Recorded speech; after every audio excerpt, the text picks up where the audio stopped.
आपको बताते हैं कि विवाद क्या है ऑपरेशन लोटस का। आपने एमएलए खरीद फरोख्त, विधायकों की खरीद फरोख्त की कोशिश का आरोप लगाया है।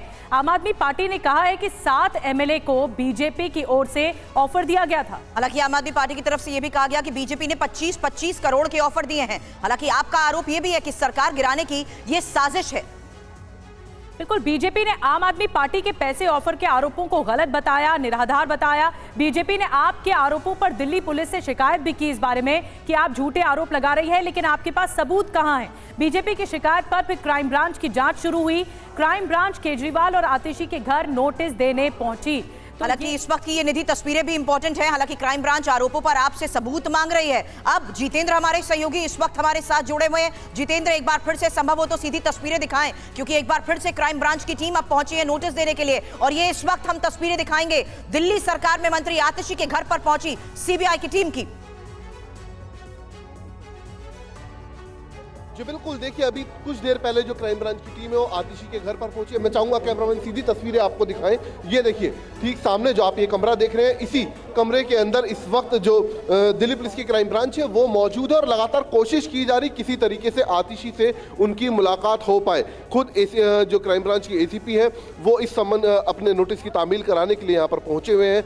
इसके अलावा कल भी अरविंद केजरीवाल को समन रिसीव करवाया गया उनके आवास के ऊपर, और समन के अंदर साफ तौर पर लिखा जा रहा है कि 3 दिन के अंदर दिल्ली पुलिस के सवालों का जवाब दिया जाए। जो आरोप विधायकों की खरीद फरोख्त के लगाए गए हैं उसको लेकर उनके पास अपने घर पर मौजूद नहीं है। क्राइम ब्रांच की टीम इंतजार कर रही है, एक बार फिर से उन्हें नोटिस देने का प्रयास है।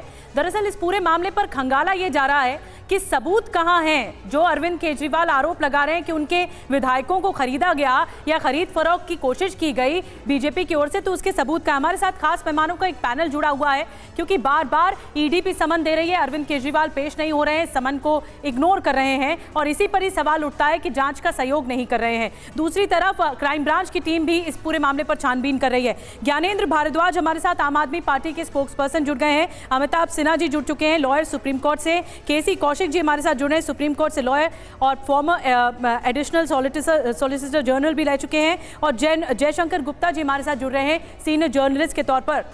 ज्ञानेंद्र भारद्वाज जी, मैं आपके पास आ रही हूं। आतिशी घर पर है नहीं, कल 5 घंटे से ज्यादा का इंतजार क्राइम ब्रांच को केजरीवाल के घर पर करना पड़ा। आपकी तरफ से ये पहल क्यों नहीं हो रही? अगर आरोप लगाया है तो जांच होने दीजिए, कम से कम सहयोग तो करिए इन्वेस्टिगेशन टीम का।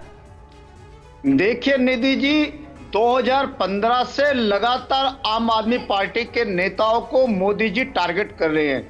कभी ईडी के माध्यम से, कभी सीबीआई के माध्यम से, कभी एसीबी के माध्यम से, कभी दिल्ली पुलिस के माध्यम से, कभी क्राइम ब्रांच के माध्यम से, क्योंकि मोदी जी को यह हजम नहीं हो रहा कि केजरीवाल की सरकार दिल्ली में गरीब लोगों के लिए काम क्यों कर रही है, गरीब लोगों को, गरीब के बच्चों को अच्छी शिक्षा क्यों दे रही है, गरीब के बुजुर्ग के इलाज के लिए अच्छे अस्पताल क्यों बना रही है, मोहल्ला क्लिनिक क्यों बना रही है, स्कूल क्यों बना रही है, क्यों बिजली फ्री दे रही है, क्यों पानी फ्री दे रही है। दिल्ली के अंदर जिस तरीके से केजरीवाल की सरकार आने के बाद आज दिल्ली को हम कह सकते हैं कि दिल्ली में अगर राम राज्य की कल्पना का किसी ने चरितार्थ करने का काम किया, आप ये साफ तौर पर कह रहे हैं कि ये बीजेपी मकसद के तहत कर रही है। मैं जवाब ले लेती हूं अमिताभ सिन्हा जी, इस वक्त बीजेपी के लीडर भी हमारे साथ हैं। अमिताभ सिन्हा जी, आरोप तो बार बार बीजेपी पर लग जाते हैं कि ये सब कुछ आपकी शह पर हो रहा है, आपको गिरफ्तारी का टाइम भी पता लग जाता है, टीम अगर नोटिस देने के लिए पहुंचती है तो मीडिया भी साथ भेज दी जाती है। ये सवाल क्यों बार बार आप ही पर उठा दिए जाते हैं?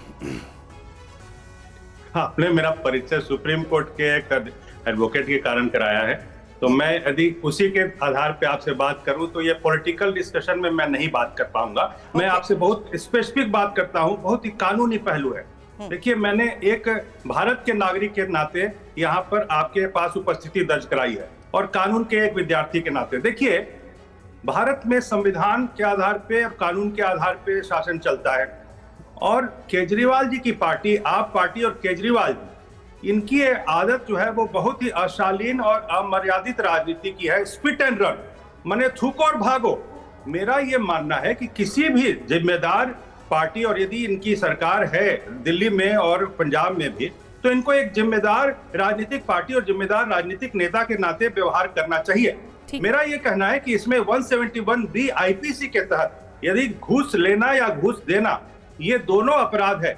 आईपीसी के इस सेक्शन के तहत केस यदि जिसके ऊपर में आरोप लगा उसने कहा कि प्रूव करो, क्योंकि ये एक राजनीतिक शुचिता का मामला है और उस शुचिता के ऊपर में यदि किसी ने कीचड़ उछालने की कोशिश की और किसने की है, अरविंद केजरीवाल ने, जो ना इसी के लिए बदनाम है कि किसी के ऊपर में आरोप लगाते हैं, बाद में माफी मांगते हैं, थूक के चाटते हैं। तो मेरा मानना है कि ऐसी स्थिति में अब चूंकि ये बहुत ही मामला इनका आगे बढ़ गया है, तो अंडर 171E IPC इनके ऊपर में एक इंक्वायरी होनी चाहिए कि आपने जो चार्ज लगाया है वो प्रूव करिए। और यदि इन्होंने लगाया है जो चार्ज वो एकदम निराधार है, यही स्पष्ट हुए कि ये भगोड़े बने हुए हैं, ना मुख्यमंत्री उपलब्ध हो रहे हैं, ना इनकी सबसे सीनियर मोस्ट मंत्री उपलब्ध हो रही हैं। तो इसका मतलब ये है कि कानून के हिसाब से जो ये कोशिश हो रही है अरविंद केजरीवाल की ओर से कि वो बार बार समन को देख नहीं रहे हैं और नहीं जा रहे हैं, पेश नहीं हो रहे हैं, तो इस पे कार्रवाई हो सकती है, आप ऐसा कह रहे हैं? बिल्कुल।